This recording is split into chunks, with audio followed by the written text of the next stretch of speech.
नमस्कार। आप सभी का स्वागत है हमारे channel from my book shelf में।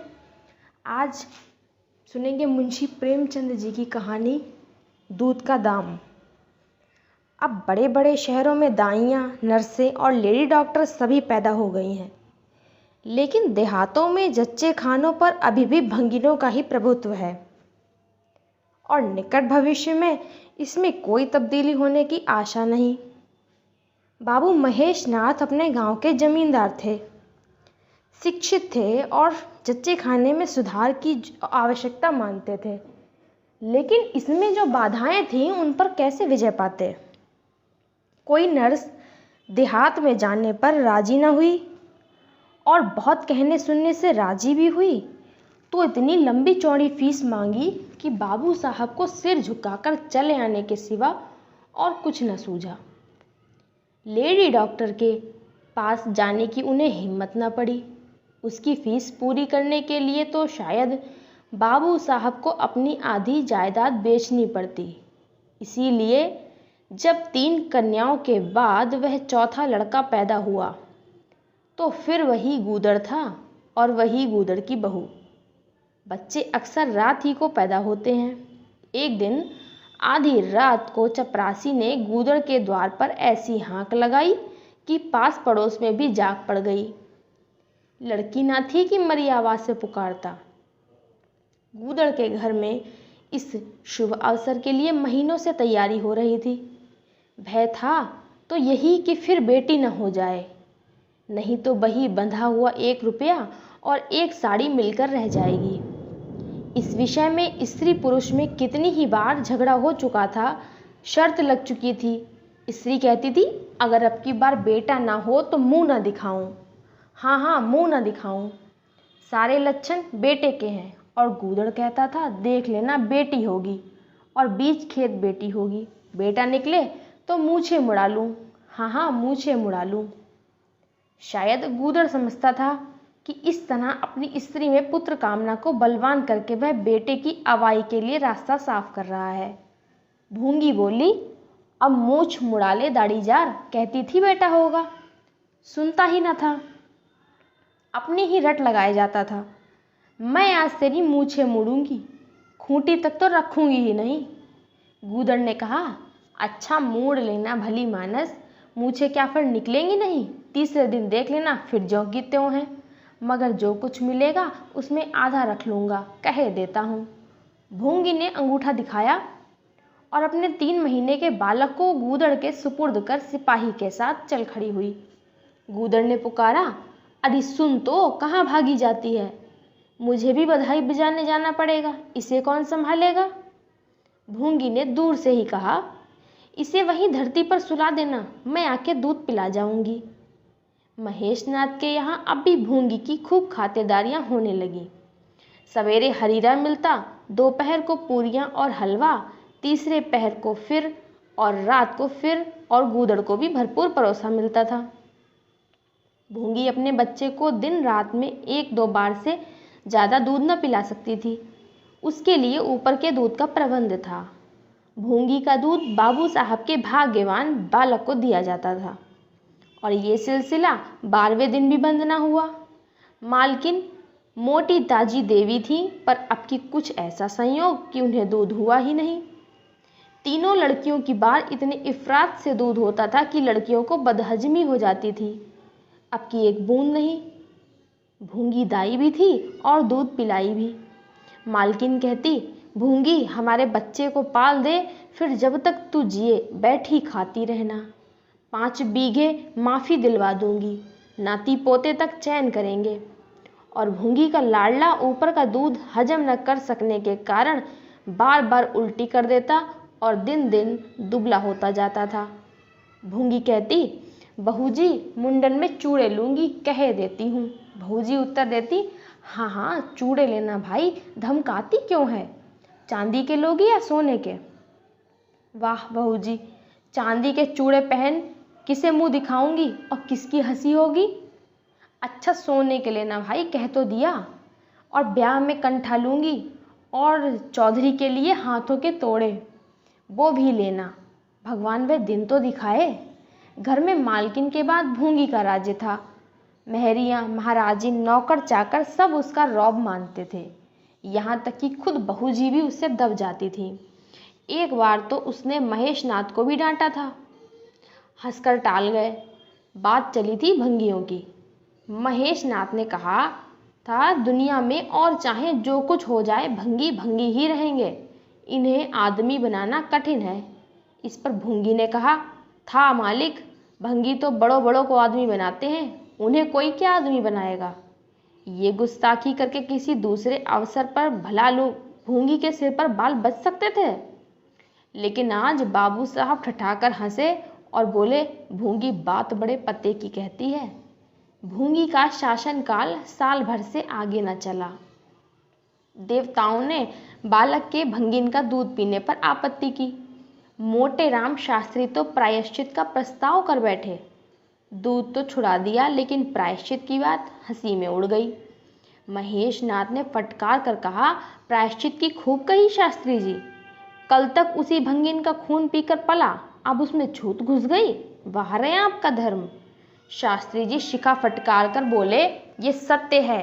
वह कल तक भंगिन का रक्त पीकर पला, मांस खाकर पला, ये भी सत्य है, लेकिन कल की बात कल थी, आज की बात आज। जगन्नाथपुरी में छूत अछूत सब एक पंगत में खाते हैं, पर यहाँ तो नहीं खा सकते। बीमारी में तो हम कपड़े पहने खा लेते हैं, खिचड़ी तक खा लेते हैं बाबूजी, लेकिन अच्छे हो जाने पर तो नियम का पालन करना ही पड़ता है। आप धर्म की बात न्यारी है, तो इसका ये अर्थ है कि धर्म बदलता रहता है, कभी कुछ तो कभी कुछ। और क्या, राजा का धर्म अलग, प्रजा का धर्म अलग, अमीर का धर्म अलग, गरीब का धर्म अलग।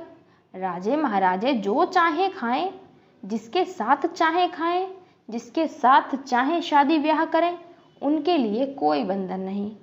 समर्थ पुरुष है, बंधन तो मध्य वालों के लिए है। प्रायश्चित तो ना हुआ, लेकिन भूंगी को गद्दी से उतरना पड़ा। हाँ, दान दक्षिणा इतनी मिली कि वह अकेले ले न जा सकी, और सोने के चूड़े भी मिले। एक की जगह दो नई सुंदर सुंदर साड़ियाँ, मामूली नैन सुख की नहीं, जैसी लड़कियों की बार मिली थीं। इस साल प्लेग ने जोर बांधा और गूदड़ पहले ही चपेट में आ गया। भूंगी अकेली रह गई, पर गृहस्थी ज्यों की त्यों चलती रही। लोग ताक लगाए बैठे थे कि भूंगी अब गई। फलां भंगी से बातचीत हुई, फलां चौधरी आए, लेकिन भूंगी न कहीं आई न कहीं गई।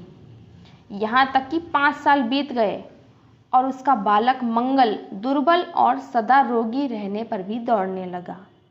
सुरेश के सामने पिद्दी सा लगता था। एक दिन भूंगी महेश नाथ के घर का परनाला साफ कर रही थी। महीनों से गलीज जमा हो रखा था, आंगन में पानी भरा रहने लगा था। परनाले में एक लंबा मोटा बांस डालकर जोर से हिला रही थी। पूरा दाहिना हाथ परनाले के अंदर था कि एकाएक उसने चिल्लाकर हाथ बाहर निकाल लिया, और उसी वक्त एक काला सांप परनाले से निकलकर भागा। लोगों ने दौड़कर उसे मार तो डाला, लेकिन भूंगी को ना बचा सके। समझे पानी का सांप है, विषैला ना होगा, इसलिए पहले कुछ गफलत की गई।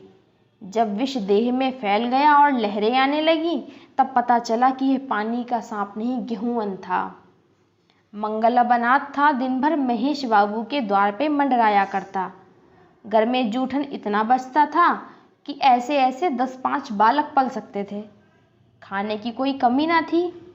हाँ, उसे तब बुरा ज़रूर लगता था जब उसे मिट्टी के कटोरों में ऊपर से खाना दिया जाता था। सब लोग अच्छे अच्छे बर्तनों में खाते हैं, उसके लिए मिट्टी के कटोरे। यूँ उसे इस भेदभाव का बिल्कुल ज्ञान न होता, लेकिन गांव के लड़के चिढ़ा चिढ़ा कर उसका अपमान करते थे। कोई उसे अपने साथ खिलाता भी ना था। यहाँ तक कि वह जिस टाट पर सोता था वह भी अछूत था, एक फटा सा टाट का टुकड़ा। मकान के सामने एक नीम का पेड़ था, इसी के नीचे मंगल का डेरा था। उसके पास 2 मिट्टी के कटोरे और एक धोती, जो सुरेश बाबू की उतारन थी। जाड़ा, गर्मी, बरसात, हर एक मौसम में वह जगह एक सी आरामदेह थी, और भाग्य का बली मंगल झुलसती हुई लू, गलते हुए जाड़े और मूसलाधार वर्षा में भी जिंदा और पहले से कहीं ज़्यादा स्वस्थ था। बस उसका कोई अपना था तो गांव का एक कुत्ता, जो अपने सहवर्गियों के जुल्म से दुखी होकर मंगल की शरण में आ पड़ा था। दोनों एक ही खाना खाते, एक ही टाट पर सोते, तबीयत भी दोनों की एक सी थी और दोनों एक दूसरे के स्वभाव को जान गए थे। कभी आपस में झगड़ा ना होता। गांव के धर्मात्मा लोग बाबू साहब की इस उदारता पर आश्चर्य करते। ठीक द्वार के सामने 50 हाथ भी न होना मंगल का पड़ा रहना उन्हें 16 आने धर्म विरुद्ध जान पड़ा। छी, यही हाल रहा तो थोड़े ही दिनों में धर्म का अंत ही समझो। भंगी को भी भगवान ने ही रचा है, ये हम भी जानते हैं। उसके साथ हमें किसी तरह का अन्याय नहीं करना चाहिए, ये किसे नहीं मालूम। भगवान का तो नाम ही पतित पावन है, लेकिन समाज में मर्यादा नाम की भी कोई वस्तु है। उस द्वार पर जाते हुए संकोच होता है। गांव के मालिक हैं, जाना तो पड़ता ही है, लेकिन यही समझ लो कि बस घृणा होती है। मंगल और टॉमी में गहरी बनती थी। मंगल कहता, देखो भाई टॉमी, जरा और खिसक कर सो, आखिर मैं कहाँ लेटूं, सारा टाट तो तुमने घेर लिया। टॉमी कूं कूं करता, दुम हिलाता और खिसक जाने के बदले और ऊपर चढ़ाता और मंगल का मुंह चाटने लगता। शाम को एक रोज अपना घर देखने और थोड़ी देर रोने जाता। पहले साल फूस का छप्पर गिरा, दूसरे साल दीवार गिरी और अब केवल आधी आधी दीवारें खड़ी थी, जिनका ऊपरी भाग नोकदार हो गया था। यही उसे स्नेह की संपत्ति मिली थी। वही स्मृति, वही आकर्षण, वही प्यार उसे एक बार उस उजड़ में खींच ले जाता था और टॉमी सदैव उसके साथ होता था। मंगल नोकदार दीवार पर बैठ जाता और जीवन के बीते और आने वाले स्वप्न देखने लगता और बार बार उछलकर उसकी गोद में बैठने की असफल चेष्टा करता। एक दिन कई लड़के खेल रहे थे। मंगल भी पहुंचकर दूर खड़ा हो गया। या तो सुरेश को उस पर दया आई या खेलने वालों की जोड़ी पूरी न पड़ती थी, कह नहीं सकते। जो कुछ भी हो, तजवीज़ की कि आज मंगल को भी खेल में शरीक कर लिया जाए। यहाँ कौन देखने आता है? क्यों रे मंगल, खेलेगा? मंगल बोला, ना भैया, कहीं मालिक देख ले तो मेरी चमड़ी उधेड़ दी जाए। तुम्हें क्या, तुम तो अलग हो जाओगे। सुरेश ने कहा, तो यहाँ कौन देखने आता है? चल हम लोग सवार सवार खेलेंगे। तू घोड़ा बनेगा, हम लोग तेरे ऊपर सवारी करके दौड़ाएंगे। मंगल ने शंका की, मैं बराबर घोड़ा ही रहूँगा कि सवारी भी करूँगा, ये बता दो। ये प्रश्न टेढ़ा था, किसी ने इस पे विचार न किया था। सुरेश ने एक क्षण विचार करके कहा, तुझे कौन अपनी पीठ पर बिठाएगा, सोच। आखिर तू भंगी है कि नहीं? मंगल भी कड़ा हो गया, बोला, मैं कब कहता हूँ कि मैं भंगी नहीं हूँ, लेकिन तुम्हें मेरी माँ ने अपना दूध पिलाकर पाला है। जब तक मुझे भी सवारी करने को ना मिलेगी, मैं घोड़ा ना बनूंगा। तुम लोग बड़े चगड़ हो, आप तो मज़े से सवारी करोगे और मैं घोड़ा ही बना रहूं। सुरेश ने डांट कर कहा, तुझे घोड़ा बनना पड़ेगा, और मंगल को पकड़ने दौड़ा। मंगल भागा, सुरेश ने दौड़ाया। मंगल ने कदम और तेज किया, सुरेश ने भी जोर लगाया, मगर वह बहुत खा खा कर थुल हो गया था और दौड़ने में उसकी सांस फूलती थी। आखिर उसने रुककर कहा, आकर घोड़ा बनो मंगल, नहीं तो कभी पा जाऊंगा तो बुरी तरह पीटूंगा। तुम्हें भी घोड़ा बनना पड़ेगा। अच्छा, हम भी बन जाएंगे, तुम पीछे से निकल जाओगे। पहले तुम घोड़ा बन जाओ, मैं सवारी कर लूँ, फिर मैं बनूंगा। सुरेश ने सचमुच चकमाना देना चाहा था। मंगल का यह मुतालबा सुन साथियों से बोला, देखते हो इसकी बदमाशी, भंगी है ना। तीनों ने मंगल को घेर लिया और जबरदस्ती घोड़ा बना दिया। सुरेश ने चटपट उसकी पीठ पर आसन जमा लिया और टिक टिक करके बोला, चल घोड़े चल। मंगल कुछ देर तक तो चला, लेकिन उस बोझ से उसकी कमर टूटी जाती थी। उसने धीरे से पीठ सिकोड़ी और सुरेश की रान के नीचे से सरक गया। सुरेश महोदय लद्द से गिर पड़े और भोंपू बजाने लगे। माँ ने सुना सुरेश कहीं रो रहा है। सुरेश कहीं रोए तो उनके तेज कानों में जरूर भनक पड़ जाती और उसका रोना भी बिल्कुल निराला होता था, जैसे छोटी लाइन के इंजन की आवाज़। मेहरी से बोली, देख तो सुरेश कहीं रो रहा है, पूछ तो किसने मारा। इतने में सुरेश आंखें मलता हुआ आया। उसे जब रोने का अवसर मिलता था तो माँ के पास फरियाद लेकर जरूर आता था। माँ मिठाई या मेवे देकर आंसू पोंछ दे देती थी। आप थे तो 8 साल के, मगर थे बिल्कुल गाउदी। हद से ज़्यादा प्यार ने उसकी बुद्धि के साथ वही किया जो हद से ज़्यादा भोजन ने उसकी देह के साथ। माँ ने पूछा, क्यों रोता है सुरेश, किसने मारा? सुरेश ने रोकर कहा, मंगल ने छू दिया। माँ को विश्वास न आया। मंगल इतना निरीह था कि माँ उससे किसी तरह की शरारत की शंका न होती थी, लेकिन जब सुरेश कस्में खाने लगा तो विश्वास करना लाजिम हो गया। मंगल को बुलाकर डांटा, क्यों रे मंगल, अब तुझे बदमाशी सूझने लगी? मैंने तुझसे कहा था सुरेश को कभी मत छूना, याद है कि नहीं, बोल। मंगल ने दबी आवाज़ से कहा, याद क्यों नहीं है? फिर तूने उसे क्यों छुआ? मैंने नहीं छुआ। तूने नहीं छुआ तो वह रोता क्यों था? गिर पड़े इससे रोने लगे। चोरी और सीना जोरी, देवी जी दांत पीस कर रह गईं। मारती तो उसी दम स्नान करना पड़ता, छड़ी तो हाथ में लेनी ही पड़ती, और छूत का विद्युत प्रवाह इस छड़ी के रास्ते उनकी देह में पैवस्त हो जाता। इसलिए जहां तक गालियां दे सकी दी और हुक्म दिया कि अभी अभी यहाँ से निकल जा, फिर जो इस द्वार पर तेरी सूरत नजर आई तो खून ही पी जाऊंगी। मुफ्त की रोटियां खा खा कर शरारत सूझती है आदि। मंगल में गैरत को तो क्या थी, हाँ डर था। चुपके से अपने सकोरे उठाए, टाट का टुकड़ा बगल में दबाया, धोती कंधों पर रखी और रोता हुआ वहां से चल पड़ा। अब वह यहाँ कभी ना आएगा। यही तो होगा कि भूखों मर जाएगा, क्या हरज है, इस तरह जीने से फायदा ही क्या? गांव में उसके लिए और कहाँ ठिकाना था? भंगी को कौन पनाह देता?